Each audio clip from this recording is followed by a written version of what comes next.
Good afternoon, everyone. Thank you so much for coming and welcome to our Lunch and Learn on planning for retirement. We have an afternoon of delicious food. Thank you to the Dancing Marlin for hosting this beautiful event and some fantastic speakers and sponsors. You're going to hear from everyone. You'll have an opportunity to listen to a bit of information, then ask some questions in our panel discussion, and then be introduced to each of our sponsors who's come out today to meet and greet you and share a little bit about what they do in the retirement, pre-retirement planning. So, first person I want to introduce to you is Ken Castillo, who joins us from Edward Jones Investments. Ken, take it away. Thank you. Thanks, Barb. Thanks, Barb, and thanks, Dancing Marlin, again for hosting us today. Want to start off by mentioning this Edward Jones Perspective newsletter that I put out for everybody. And this is a publication that we put out from time to time that, today I'm keeping it old school. I have paper copies of what I'm going to be speaking about, but we do have a digital version of this. And if you are interested in getting that, please let me know, and I would be happy to sign you up. It'd be an email. You can click the link if you're interested. If not, delete it for the, until the next month. So, the article I wanted to refer to today is the first one in there that mentions the 4 key ingredients to a successful retirement, what we're calling the 4 pillars of retirement. The first one would be health. If you're not healthy, it's going to be hard to enjoy those years that you have while you're retiring. So you'll definitely want to focus on that. With that comes costs and expenses. The next one would be your family and the people that you surround yourself with. You're going to have more time to spend, and how you spend it is going to be important, and who you spend it with, obviously, is going to be important. The next is purpose. We found that, as far as having a purpose and having things that you care about and are looking forward to are essential to having a good retirement.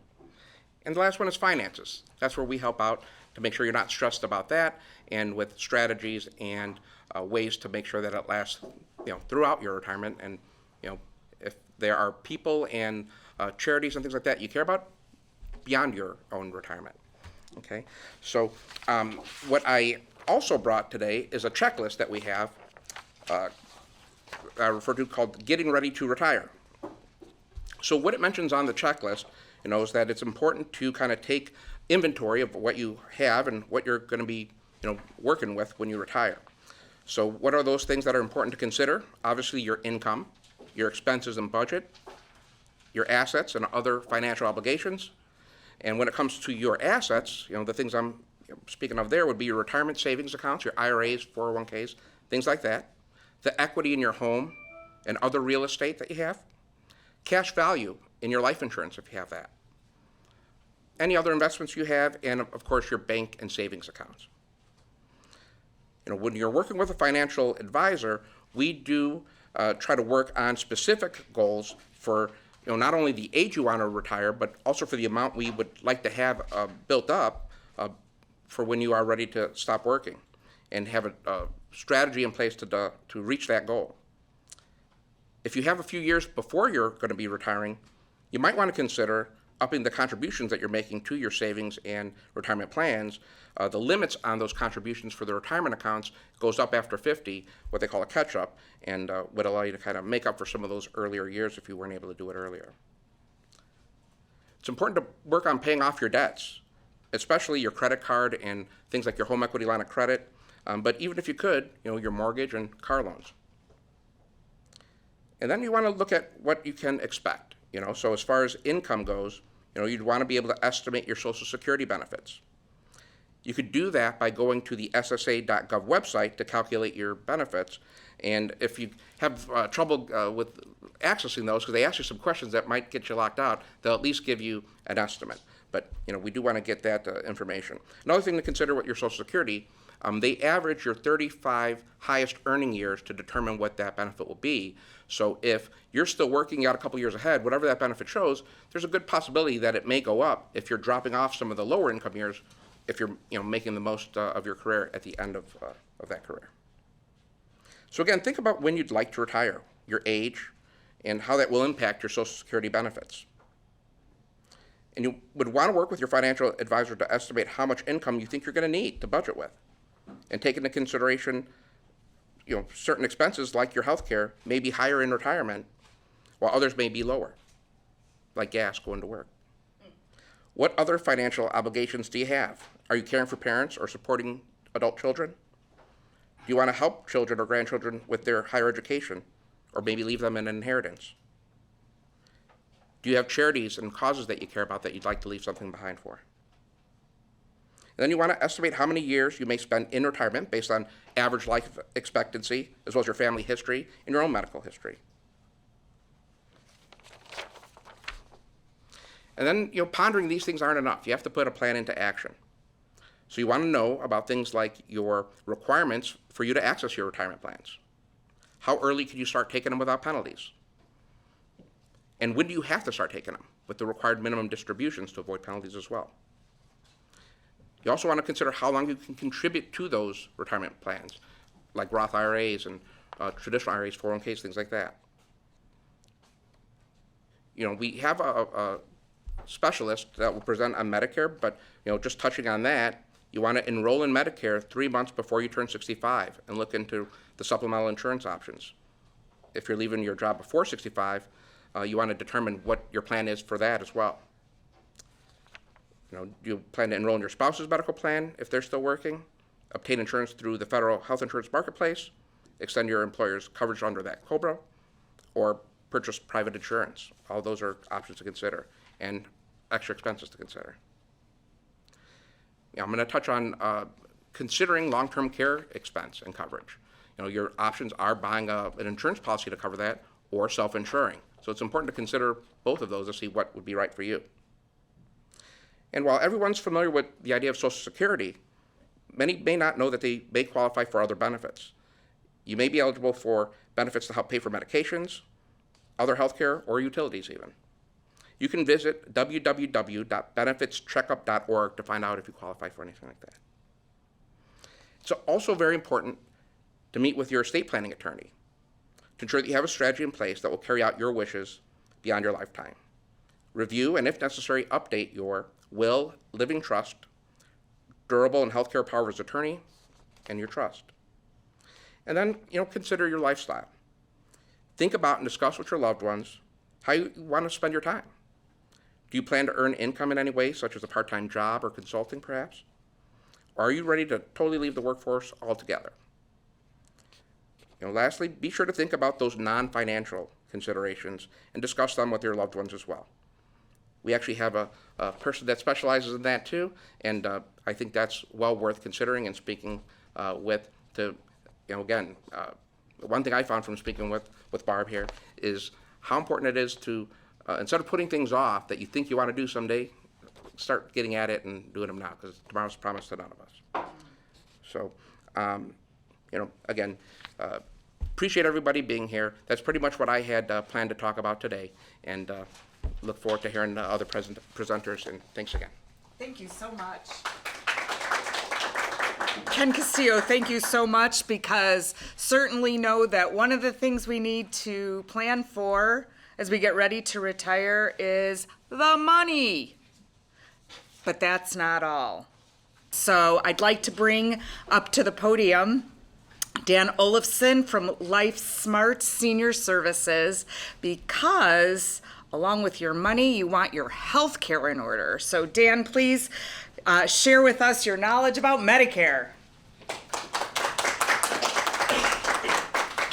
Thank you. Let me welcome you to this educational webinar.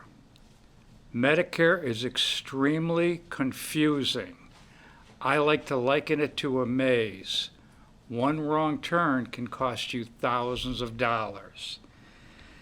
Every year we have more rules to comply with. People get more confused because of the additional rules. One of the rules I have to tell you is I am an insurance broker. I represent 10 of the insurance carriers, 10 or more of the insurance carriers that offer Medicare plans in this area. I may not offer every plan that's available in this area. You have to go to should go to, I urge you to go to Medicare.gov to check out every plan, to check out every insurance carrier. I will be more than happy to explain everything to you, even if I don't represent that carrier. There is no selling today. This is not a marketing. I'm not marketing anything. This is just educational. What is Medicare? Let me go through the A, B, C's, and D's of Medicare. Who's eligible for Medicare? What are your options? And when can you enroll? And I'm skipping just for time considerations. Medicare is a federal health insurance program. It is funded partially by the taxes that we pay during our working lives. This is not an entitlement. This is something that you've earned. You're paying money for this. You paid money for this. Every paycheck, there's a deduction. This is individual health insurance. It's unique to every person. Anyone who is a U.S. citizen, a legal resident, or a legal resident for at least 5 consecutive years is entitled to Medicare if they're 65 and older, if they have a qualifying disability. If they're on disability for 2 years, they can get Medicare, or any age if they've been diagnosed with ALS or end-stage renal. What are your coverage options? Let's start talking about alphabet and the alphabet soup. You have Part A. Part A is your hospital. You have Part B. B is your doctor. You have Part C, that's Medicare Advantage. You have Part D, which is drugs, prescriptions. And you have Medicare supplements. When you turn 65, you have a choice.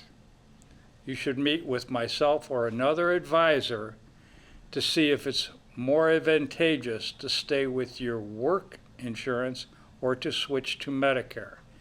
It's all about money and coverage. If you sign up for Part A and Part B, you then can take a Medicare supplement plan. The Medicare supplement plan covers the gaps, which is why it's also known as Medigap, covers the gaps of original Medicare. Part D covers the drugs. If you're 65, typically it will start $125 to $150 a month.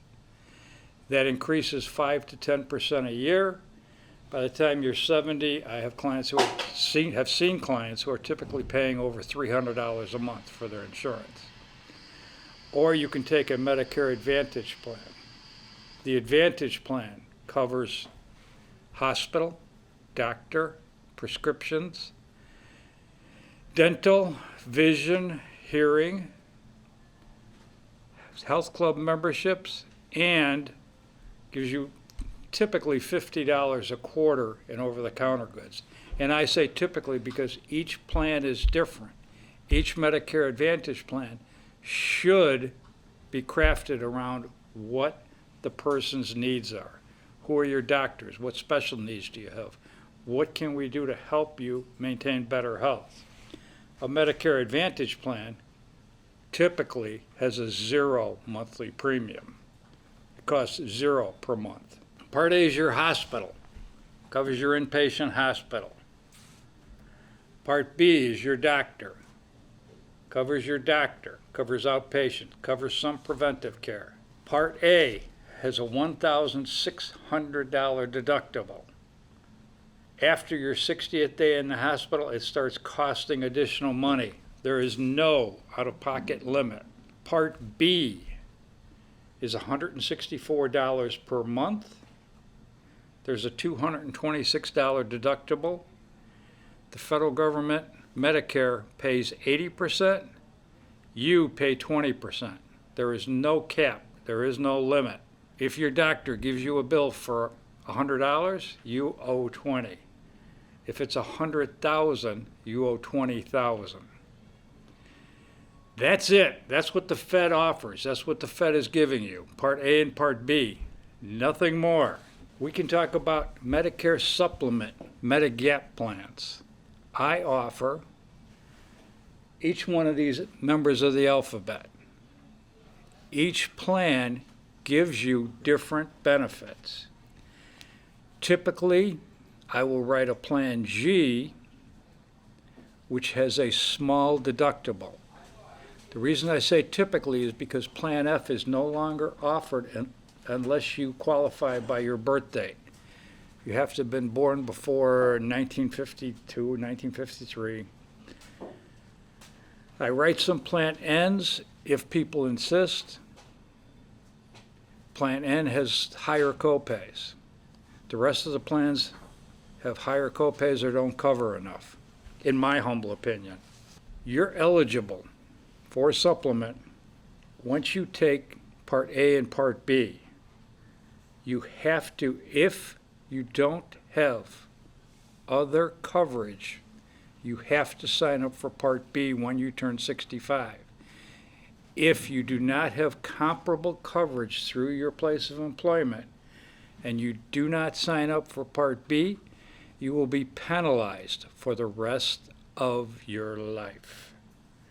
You also have to sign up for Part D, which is drugs. If you do not sign up for Part D and you don't have comparable coverage, you are penalized for the rest of your life. There's no reason to not sign up for them, especially if you're going to run with a Medicare Advantage plan. I hear all the time people say, but I don't take drugs. Why should I pay for something if I'm not going to use it? The federal government, in their infinite wisdom, has decided you must sign up for Part D. The federal government has decided, in their infinite wisdom, you must sign up for Part B. If you don't sign up for it, you are penalized for life. Part D helps with the cost of prescription drugs. Each plan is different. My role as an advisor is to go through all of the prescriptions you take and match it with the best plan. By best plan, I'm most concerned about saving you money, making sure you get the care you need. Money goes quick when you retire and you lose your source of income. So I want to get you in the best plan for Plan D. Each plan can be different. There are 5 tiers. Tier 1 is your typical generic drug. You get a cold, you get a flu, you get whatever, you go to the family doctor, he prescribes penicillin or amoxicillin or whatever. It's typically going to fall into a generic brand, typically going to cost you $0. Tier 5 are your more specialty drugs, your chemo, things of that nature. That gets extremely expensive.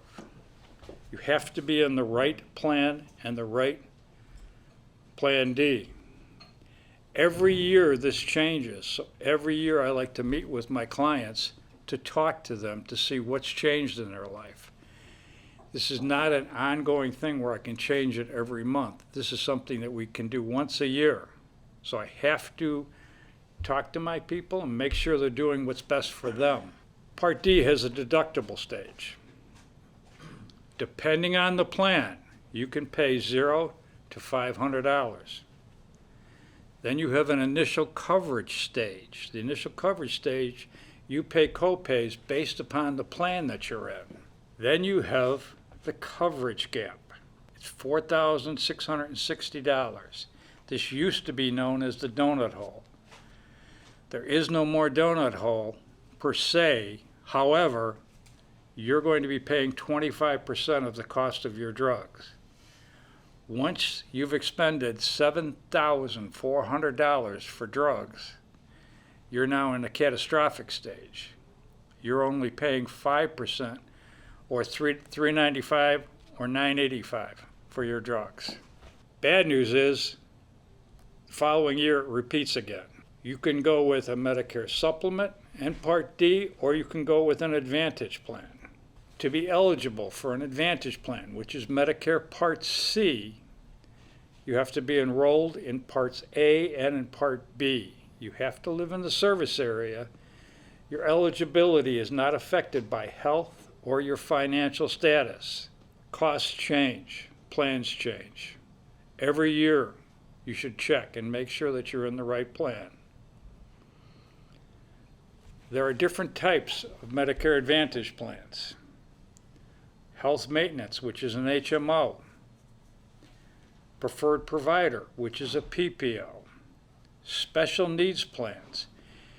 If you have diabetes, I can put you into a special needs plan which provides extra care, extra medicines, cost savings for diabetes. If you have COPD, if you have heart problems, there are special needs plans for you. When can you enroll? You've got the annual enrollment period, which is approaching on October 15th through December 7th. 6 weeks period for you to enroll. You have the initial enrollment period.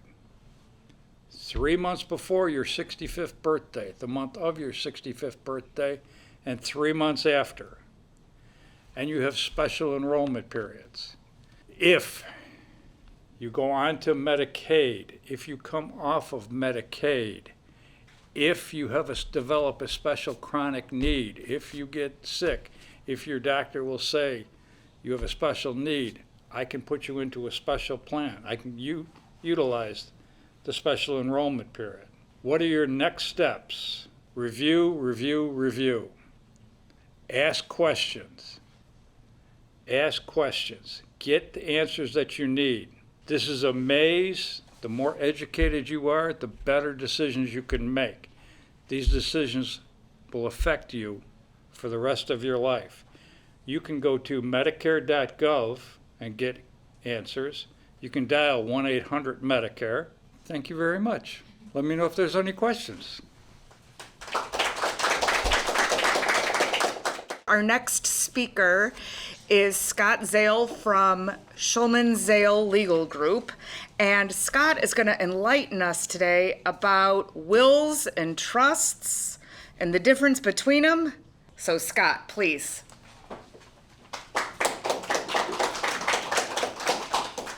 Thank you, Barb. I want to thank Dancing Marlin for hosting us today, and thank you for everyone who's attending and those who are viewing online. My name is Scott Zale. I'm a partner at Schulman Zale Legal Group. Our law firm focuses on estate planning, real estate, and business law. However, today I'm just going to be focusing on the estate planning portion of our firm. One of the common questions that I often get asked is, when do I start planning? The answer is always now. It's never too early to start planning, regardless of your age. There's definitely a time when it's too late, and unfortunately, that's when we no longer can help you. One of the big things that I get often asked is, my mother or my grandmother, she is right now in a home, she has Alzheimer's, I need your help. Unfortunately, at that point, it's too late. I can't do anything about it. Same thing with when someone passes away. You can't plan after death. You have to plan before that to make sure that the transition from that person to their heirs is done seamlessly. And that's where estate planning comes in. But what you may need depends on your stage in life and your financial needs. So, for example, some people may have very little assets, maybe very young, and don't really need much estate planning, versus someone who is in their 60s, has plenty of grandchildren, 3-4 different houses, vacation homes. Their estate plan is going to look completely different than the person who is in their 20s or 30s. So it's difficult to really, when I give these presentations, I like to just kind of give an overview of what estate planning tools we have, touch on the big differences between them and what they have to offer. Because as I said, what's going to benefit the 20-year-old is not going to be the same thing that benefits the 60-year-old. So some estate planning tools that we typically use at our office are a trust, a will, power of attorney for property, power of attorney for health, and transfer on death instruments. And I'm going to go through each one of those and explain how they benefit you, what they are, and how we can use them. First thing I'm going to talk about is a trust, and it is by far my favorite estate planning document just because of the ease that it allows us to manipulate your assets, the ease of transferring assets in and out, the ability to work with the tax code and benefit you as the grantor and your beneficiaries later upon passing. all that stuff can be done within a trust. That's much more difficult to do with other estate planning documents. So what is a trust?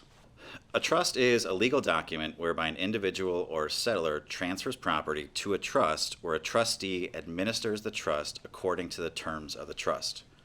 What does that mean? So the way I like to explain that to my clients when they're asking what it is I try to tell them it's like a vault. You are going to take your assets and place them into this vault. The trustee is going to then have control of these assets, but the vault is going to hold them for you while you're living and then after you pass away. So it's kind of a protective shield and a place to store all your assets.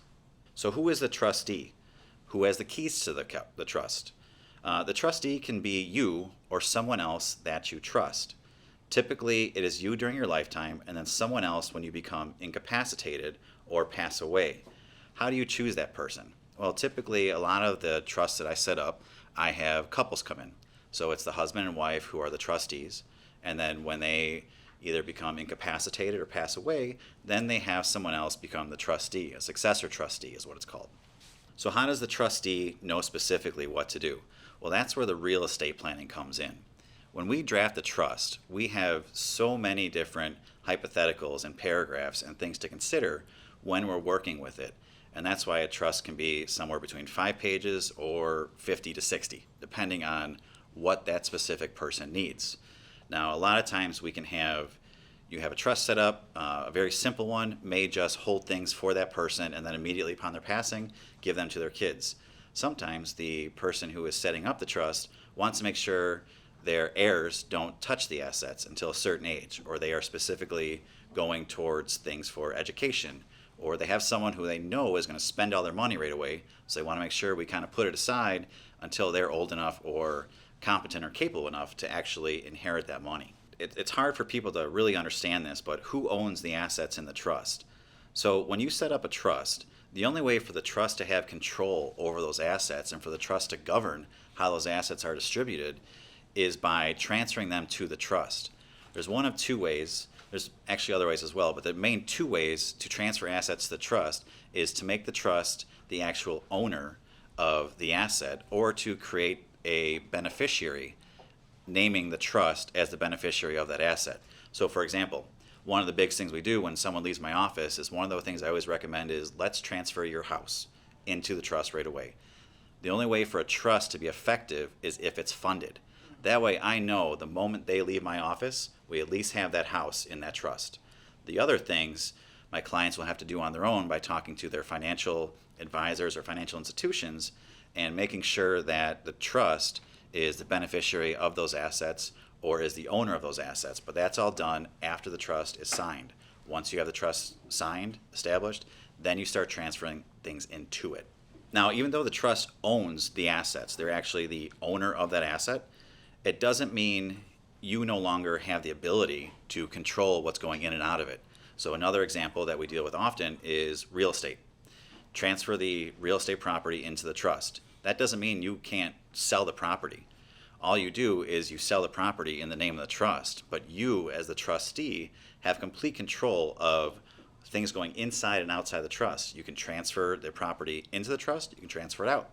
If you have an IRA or 401k that's going into the trust and you have the trust as the beneficiary, it doesn't have to stay that way. You can transfer it right out. You can do what you want with that 401k or IRA by talking to your financial advisor, moving the beneficiaries around, but that doesn't, just because you transfer it into the trust or you designate it as a beneficiary, doesn't mean you are locked into it.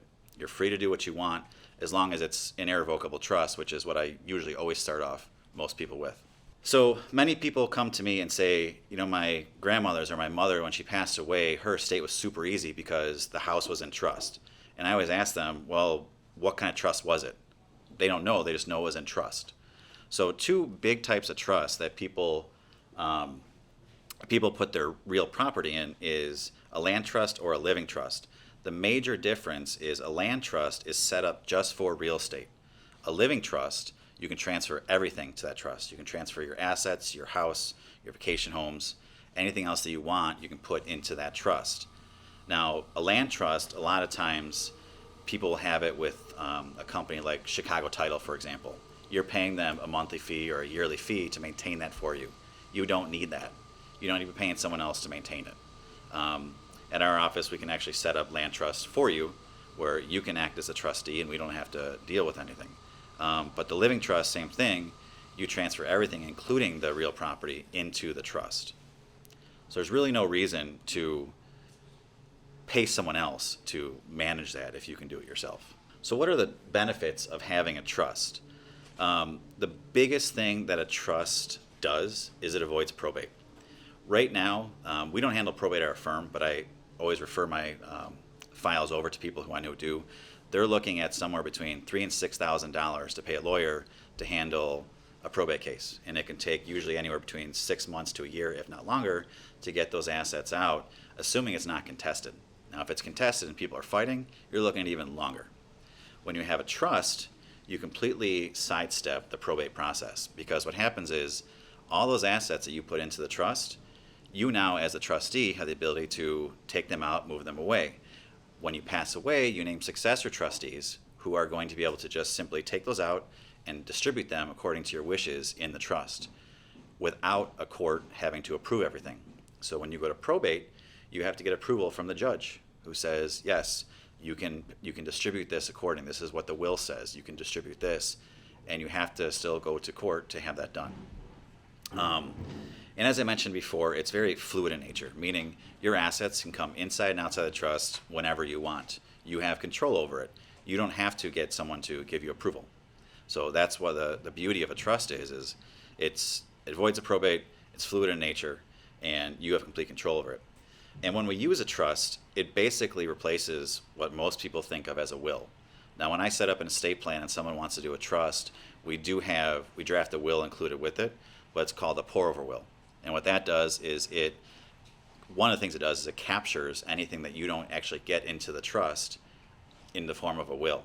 So I'm going to get into that in a little bit later, but it's the main estate planning document instead of a will. Some people just want a will. They have very little assets. They don't really want to deal with the trust. They just want the will. That's fine.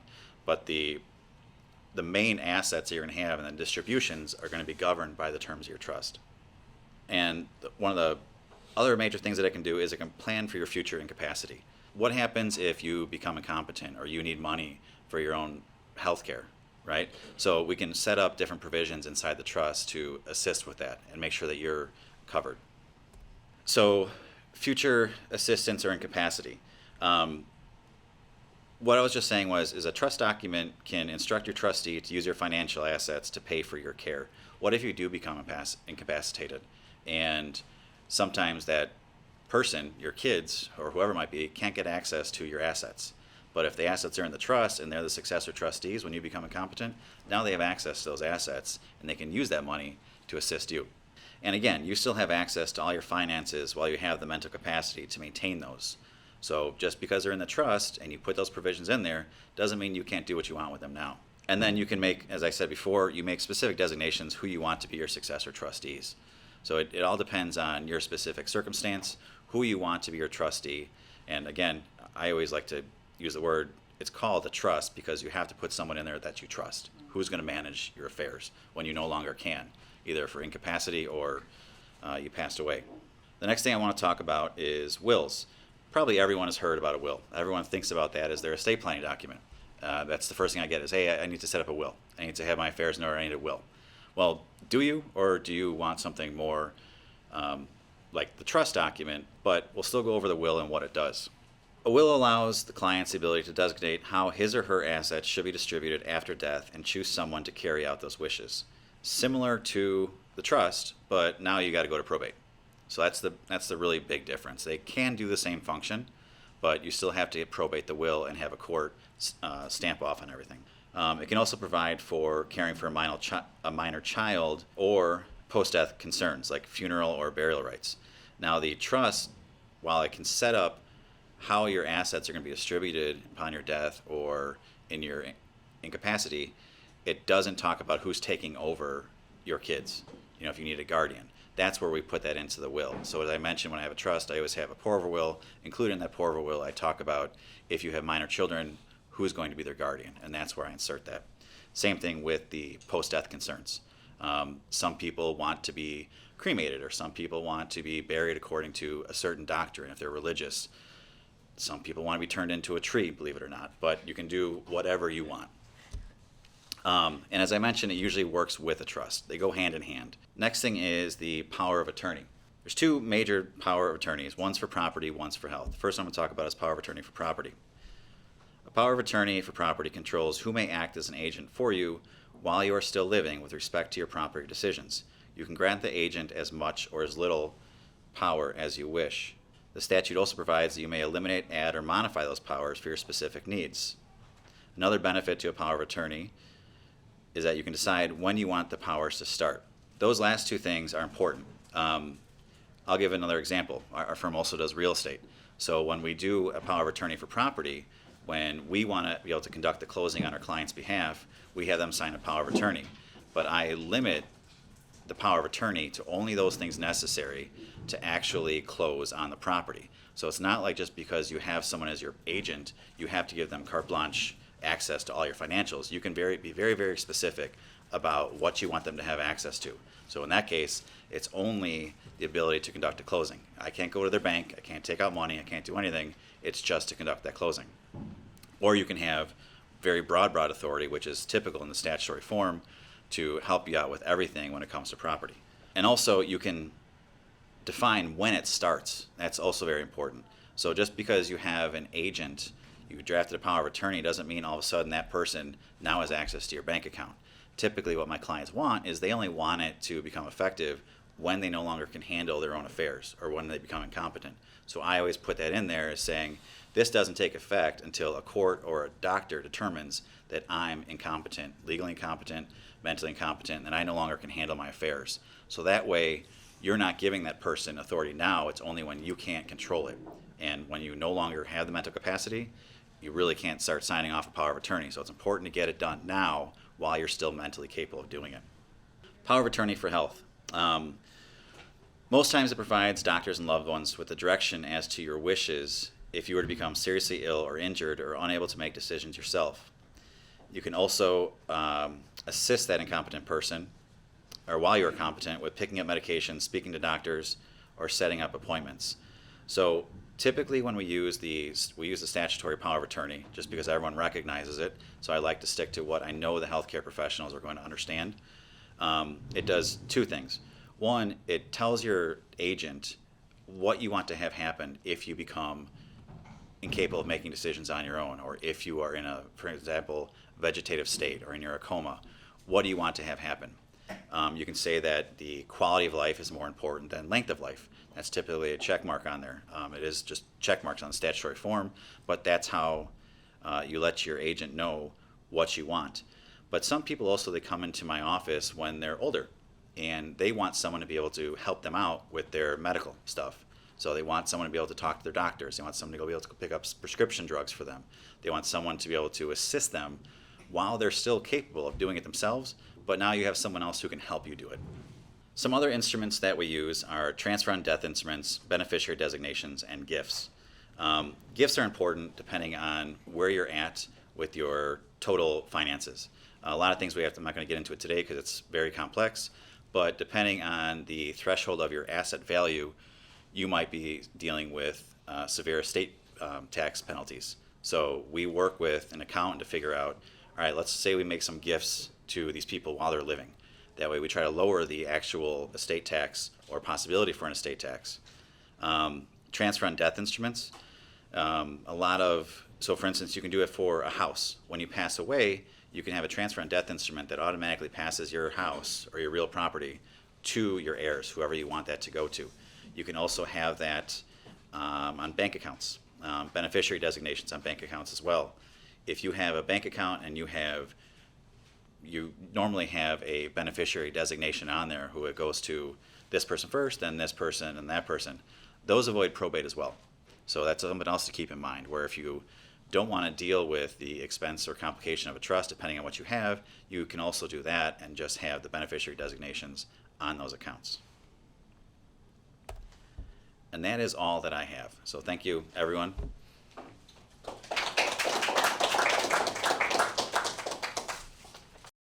Panelists, I'm so excited to be able to ask you some questions that our audience submitted.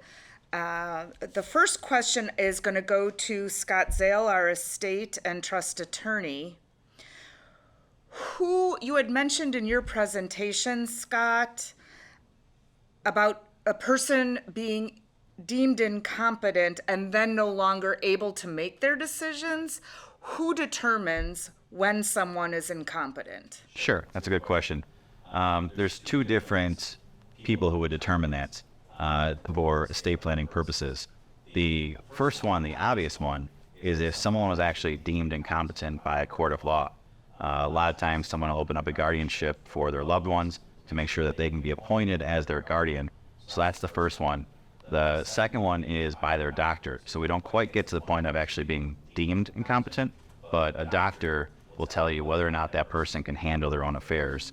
And you really don't want to get to the point of having to open up a probate case for someone to deem them incompetent. If a doctor says this person no longer can handle their affairs, that's typically the point where you want to make sure that that person doesn't sign anything because it'll be void. The next question, Dan, is for you. Our whole lives we've been told you don't get anything good for nothing, that you have to spend money in order to get something of value. And the more you spend, the better the item. And now you're telling us that we can get better insurance coverage for zero money? How can that be? It is not free. Free is a misnomer. There is a 0 monthly premium. The hidden secret to this, the hidden sauce to this, if you will, is that the United States government pays the insurance carrier for everyone who signs up. The last that I checked, the minimum payment was $18,000 per person who signs up for a Medicare Advantage plan. So the money that you have spent, the money that you have paid in, the money that it has cost you your entire working career is now being applied for your Medicare Advantage plan through the federal government. You just never see it. There are other costs associated with it, which we will go through when and if you decide to call and talk. Thank you. Ken, next question is for you. How much can we withdraw from our retirement portfolio per year and not run out of money? I'm so afraid I'm going to outlive my money. Sure. I think that question is one of the reasons my job exists. It's not an easy question to answer, but one thing I have noticed from working with the clients that I work with that have retired is that as long as they maintain a gap between what their average earnings on their portfolio is, let's say 6%, and they have about a 2% gap between that and what they're withdrawing, which would be 4%, then that principal balance tends to stay pretty even keel. So again, that's a little different than not running out. That's actually kind of keeping what you retire with, the amount that you retire with, which is even better in my opinion, especially if you have beneficiaries and things you want to leave assets or an estate behind for. But beyond that, we could work particular situations out with clients to determine when it looks like they may be running out if we hit some snags in the road and stuff. Some people don't mind doing that if again, they don't have anything beyond themselves. But one reason I always caution them not to think of that as a good idea is long-term care, things like that. So, Scott, I want to ask a question back to you. Can you compare and contrast time to get your money, so time, and money I have to spend on either a will versus a trust? So a will is typically cheaper just because it takes less time to establish up front. Ballpark figures, you're talking about a few $100s to set up a will. Now, a full estate plan, which includes a will, a trust, power of attorney, you're looking somewhere between $2,000 to $5,000, depending on where you go. We are typically at the lower end. And that is the purpose of doing the trust now is to avoid probate. Now, a probate case, you're looking at somewhere between $3,000 to $6,000 that your heirs or your beneficiaries are going to have to spend in order to file a case and get the assets out. And you're also looking now at 6 months to a year, maybe even longer if it's contested. So it's really up to, do you want to put the money up front to put less burden on your heirs when they're mourning your passing? Or do you want to leave that out to them to spend the several $1,000s later on? Dan, the next question is geared toward you. And the question is, I've heard that if I take Medicare Advantage, if I take that plan, the Medicare Advantage plan, I can never go back to regular Medicare. Is that true? It is not generally true. It's a very good question. There's a lot of misinformation about that. In the great state of Illinois, you can go from an Advantage plan to a regular Medicare supplement plan at any time as long as you use Blue Cross and Blue Shield supplement. Generally, you can always change from an Advantage plan back to a supplement with no underwriting during your first year to any supplement company. It depends on your medical condition. It's something that we should talk about, something that we will go into. But this is not a reason to stay away from a Medicare Advantage plan. Sounds like it's important to be sure to sit down with a professional like you and really kind of work through each person's individual situation. Exactly. It's the advantage of meeting with a person and going through their entire background and learning and helping them as opposed to a 15-minute phone call. Ken, this next question is for you. In your presentation, you mentioned something about long-term care, and that's come up, and life insurance. Can you describe for us when should someone get one or the other or both? I would say anytime that you want to make sure that the people you care about are protected, which is now, really, you know. So the benefits of getting it early as possible is the premiums will be lower, for one. It'll cost you less as far as a monthly or annual basis. And there's a better chance you're going to qualify, because as we get older, things start to happen to where, if we get diabetes or different things like that, you no longer qualify at some point. And if you do, it's not at a good premium. So, that's again with the life insurance. With the long-term care, you have things like, knee replacements, hip replacements, things like that could, make it hard for you to qualify for anything to cover that kind of long-term care protection. So as early as possible, you want to look into it. Scott, the final question is for you. When is it too late to set up a trust? That is a great question, and probably one of the most important questions in estate planning. Once someone, and I want to give a lawyer response to this, is it depends is the answer. Whether or not that person understands what they're signing and the ramifications of what they're signing is the trigger to whether or not something is a valid document or estate planning document. So even though someone might have Alzheimer's or dementia and they're starting to slip, as long as they understand what they're signing and the ramifications, that is still a valid document. Now, whenever I have someone come in who their children or someone else might be saying that, mom or dad's starting to forget things, they really don't necessarily know where they're at all the time, or they get confused, I always make sure before I do anything that I get a doctor who has treated them recently to say that they understand what they're signing and the ramifications thereof. Because what happens is, if you don't have that at that time, anything they're signing could be determined later to be void. So you really don't want a will or a trust, and definitely not a power of attorney for healthcare, to be determined void later because you tried to have someone sign it after they no longer could sign it. So really important to get stuff done before that happens. I want to introduce you now to our sponsors, each one who has additional information that will be so beneficial to you in planning for your retirement.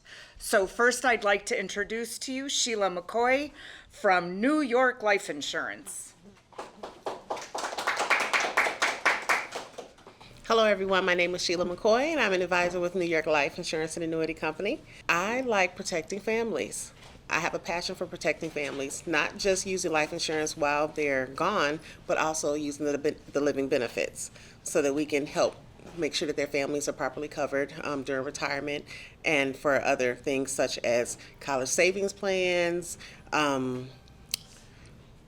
I said retirement, college savings, mortgage protection insurance, and also I like to help people get their living benefits through long-term care insurance as well, because you never know when the day is going to come when we're going to need someone to come into our home to take care of us, to make sure that we have all the things that we need.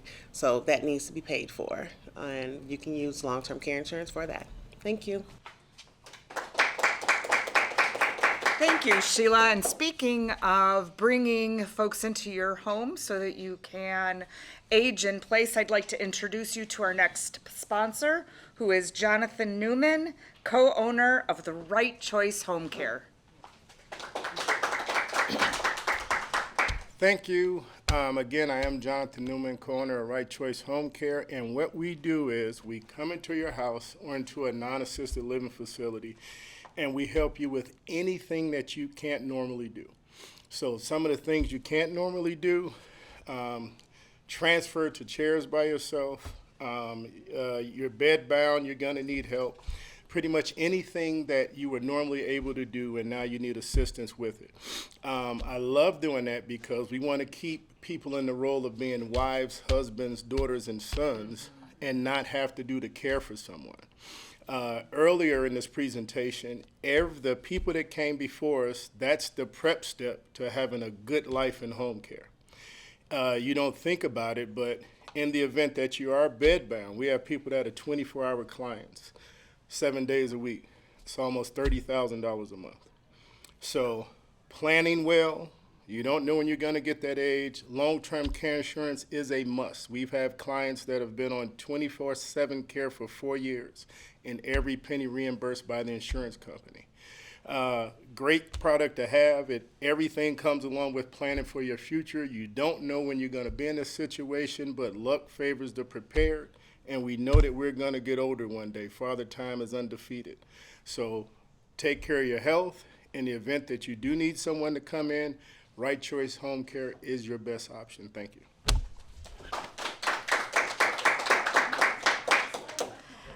Our next sponsor is Jen Christensen. She's going to give us some information on Aflac. Thank you, thank you. Everybody knows the duck, but 96% of people know what the duck is, right? And they love the duck, but only about 12% people know what the duck does. Health insurance, we all know, is not designed to cover everything. And we saw in the slides during the Medicare presentation that you still will have co-payments, co-insurance, deductibles, that kind of thing. This is where Aflac comes in. Aflac is actually the opposite of insurance. It provides you cash benefits in the event of an accident, a stroke, heart attack, or even cancer. So there's 3 policies that are available on a direct basis, and each policy ranging from less than $10 a week, right? Thank you very much. Lest you think that aging means you don't get to be beautiful or have some things that make you feel special, I want to introduce to you Jennifer Wood Kelly, representing Mary Kay. Hello, everybody. So, like Barb said, thank you. Retiring does not mean you have to give up your full self. So I really came a part of Mary Kay wanting to simply get products. But right now my ask is, if you know someone who's getting ready to retire and getting ready to look for something exciting, a new routine, to send them my way, because I'm excited to share that Mary Kay offers my freedom. It offers me to provide a beautiful new experience experience for someone who might be lonely or might be looking for something that's exciting for their skincare, maybe looking to help with those under eye bags. It's amazing to see that that is a gender neutral issue. It's not just women, it's also men. So if you're looking for products for men, women, children, we definitely have that for all. Thank you. And beauty does not have an age. It's timeless. My name is Jennifer Wood Kelly, and I'm with Mary Kay. What a great idea. So Mary Kay, if you're getting ready to retire, start to celebrate some shifts there. Our last sponsor is Kristen, and Kristen comes to us from Oak Street Health. Thank you, everybody. As Barb said, my name is Kristen Stewart. I'm with Oak Street Health at the Chicago Heights location. Our goal is to give you or your loved ones more birthdays. We do that by focusing on preventative care and connecting you to the right resources. Since we service the senior population, we have a lot of services geared towards that age group, such as complimentary transportation that gets them to and from their doctor's appointments. We have social workers that will help them with their POA or help them with senior housing and things of that nature. And we have a community room where we focus on different exercises and things like that to keep them fit, keep our seniors fit and healthy and out of the hospital. And I am your final participant in our luncheon and education today. My name is Barb Mason, and I help you prepare for the non-financial aspects of retirement. There is so much time between here and there, we hope, and let's make sure that you are prepared to deal with the transition and make yourself thriving as you do that. So you're going to have a week full of Saturdays. It's a lot of time to fill. It's a great time to start planning for the non-financial aspects. Thank you all for attending today, for coming out to the Dancing Marlin and our delicious food, all of our speakers and all of our sponsors. Thank you for coming.